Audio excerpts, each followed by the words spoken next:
そして聖地マリージョアでも想像を超える事件が起きようとしていた。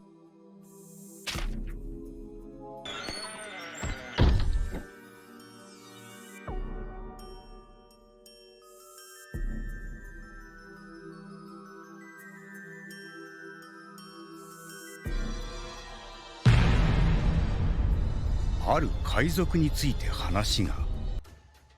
Les cavaliers divins, qui sont-ils? C'est ce qu'on va essayer de savoir pendant l'analyse de ce chapitre. Salut tout le monde, c'est Kyutaro et aujourd'hui on se retrouve pour l'analyse du chapitre 1083 de One Piece.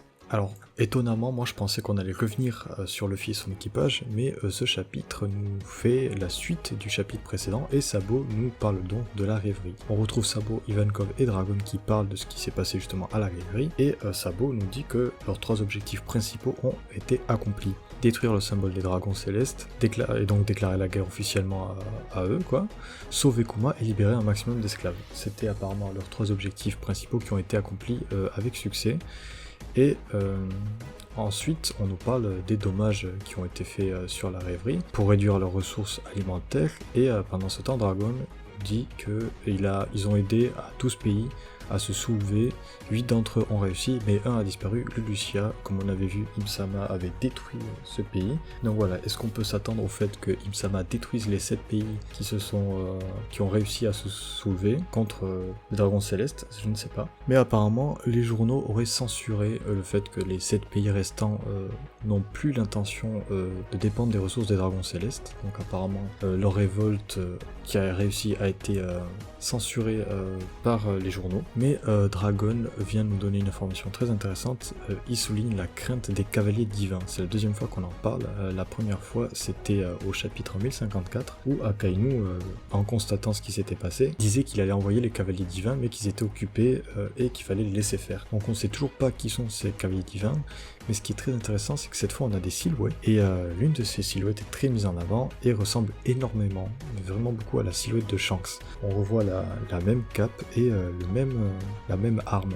Donc c'est ça qui est très bizarre, surtout qu'on avait vu Shanks à Marie-Joise une fois qui parle avec les doyens, donc on sait toujours rien, quoi. Et apparemment Dragon serait la première cible de ces cavaliers divins, selon les dires de Sabo. Ensuite, Sabo revient sur l'assassinat du roi Cobra, et on a un flashback qui nous montre tout le désordre qu'il y a eu à Marie-Joise pendant la rêverie.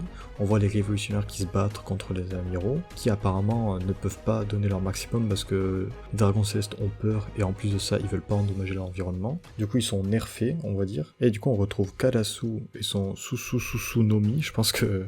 Bon, le nom du fruit est bizarre, mais je pense que c'est le fruit des corbeaux. J'ai pas trouvé trop d'informations sur internet. Lindenberg et Morley qui sont contre Fujitora et Ryokugyu, pardon, je vais y arriver, et qui ne peuvent pas donner à fond. On voit aussi anciennement le CP9, et le chapitre se clôture sur le roi Cobra qui demande une entrevue avec les 5 doyens. Pourquoi ils veulent leur parler, ça je sais pas. J'ose espérer qu'on le saura au prochain chapitre, mais Oda fait que nous surprendre. Maintenant, ces cavaliers divins, c'est la deuxième fois qu'on en parle, mais qui sont-ils? Ça, je suis très curieux. C'est surtout cette silhouette qui ressemble à Shanks qui m'intrigue beaucoup. Mais en tout cas, j'ai hâte d'en savoir plus dans les chapitres à venir. Désolé pour la qualité du micro, je suis obligé d'enregistrer la vidéo dans des contextes un peu compliqués parce que j'ai pas beaucoup de temps avec les cours, donc voilà.